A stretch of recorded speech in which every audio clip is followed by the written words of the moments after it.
One thing that I've always thought was a sort of sneaky test of a person's individuality is how easy it is to punish them. How easy is it to make a person's day worse? If it's all that easy, well, they're really not that strong of an individual. Probably it's very easy to ruin my day. I have a bit of a short fuse in certain situations, but one thing that I do pride myself on is look, I have an English literature degree, which is absolutely worthless. Absolutely worthless in the real world. I wake up, I go about my day, and by the time I go to sleep, the only time I use my degree for anything that is actually applicable from my degree is sitting here with you. But with that degree, I will never be bored. You'll never catch me bored. I always have a poem in my head I can think about. There's always something in the environment that I can read and try to glean some type of story off of anything. Anything. I will never be bored.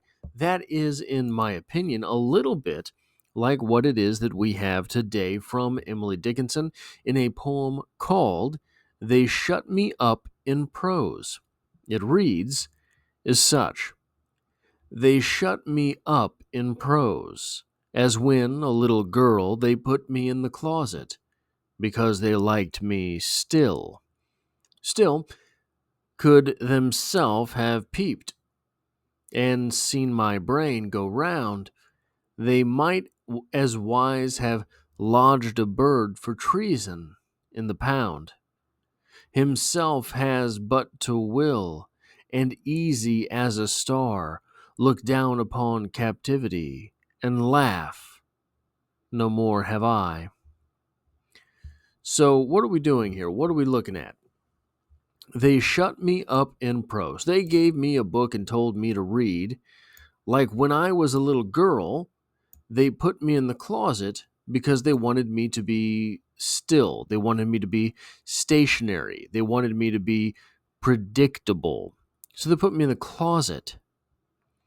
Still, could have themselves peeped and seen my brain go round, but they didn't know that my brain was more active than my body. You could keep me still, but this thing up here was still going around. They might as well have lodged a bird for treason in the pound. They may as well have put a bird in the pound for treason. Putting that bird in the pound for treason, A, it doesn't do you any good. How long is a bird going to stay in the pound? Maybe this is reading too much into it, but every pound I've ever been in has cages with doors that a bird could just sneak right through. But treason in the pound. What is the bird trading on? Treason, the bird is trading on its nature. Himself has but to will. So there is a little bit of scholarship on this poem that I have seen. And the contention for this poem is who is himself. It is my opinion. So some of the explanations are, is it talking about God? That seems to be out of the paradigm for this poem, but maybe that possibility is always there with Emily Dickinson. Another question is the himself the speaker, speaking about himself in third person?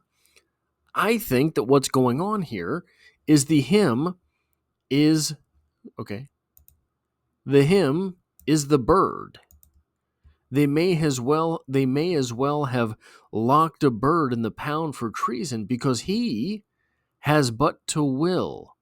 The bird has but to will to fly off and easy as a star look down upon captivity. Just like that bird can escape, fly up, and look down on captivity, it's the same way that a star looks down on captivity and laughs. No more have I. So the no more of this strife have I. So our speaker is saying they tried to punish me by shutting me in a closet, and that didn't work. They tried to punish me by giving me books and saying, just go off and make yourself happy with these. Go off and entertain yourself. What they didn't know was those books were way more entertaining than they ever were. So I was in my natural element, not committing treason. I was in my natural element with those things. Now, this is not all that sort of novel a sentiment with literate types, with artistic types, with independent thinking types. There's a quote from Christopher Hitchens. I can't remember the exact quote, so I'm going to bastardize it to some extent. But he was talking. He wrote a book called "God Is Not Great: How Religion Poisons Everything." And instead of going on a book tour and just giving talks and lectures from the book, what he decided to do was say, you're my publisher, you're going to make a good deal of money off of this. Instead of just putting me out on a book tour and paying me for it, why don't you pay me and a pastor, me and a rabbi, me and whatever it is that so many people, Christopher Hitchens had debated through the years that he ended up getting a lot of those people on a debate stage with him. And one of the points of contention in one of these debates was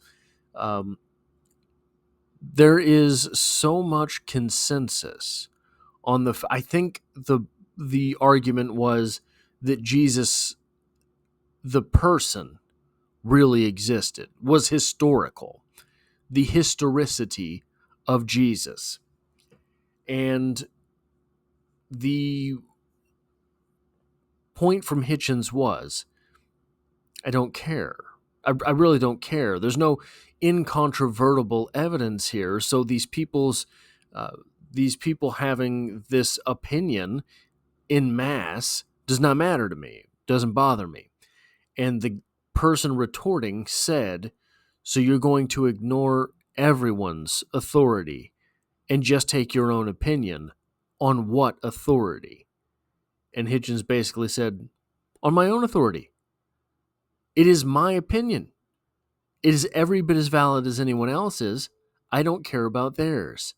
And just making that point that as an individual, it's from arguments like that what is referred to as Hitchens' razor, which I don't know who it goes back to, I can't remember off the top of my head, but it's way before Hitchens, that what can be asserted without evidence can be dismissed without evidence.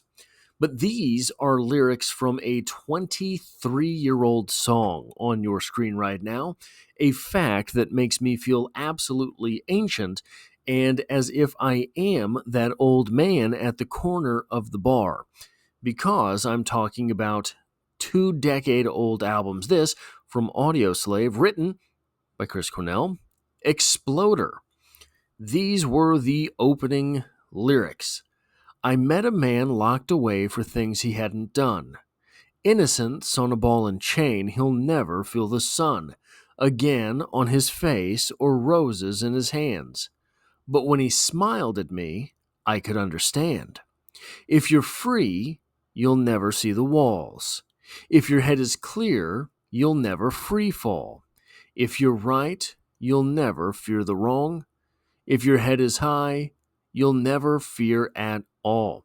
Very much the same type of sentiments, even the same type of language that we get here from Emily Dickinson.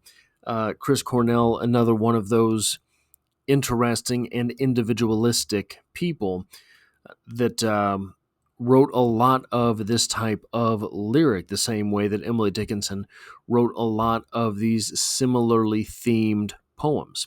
That is all I have for this video. If you like or appreciate what it is that I do here, hitting the like button really does help me out, as it tells YouTube to share this video with other literature lovers. If you find yourself here by chance but not design, literature is the only thing I talk about on this channel, dropping multiple videos every single week. And as always, I hope to have you back for the next one.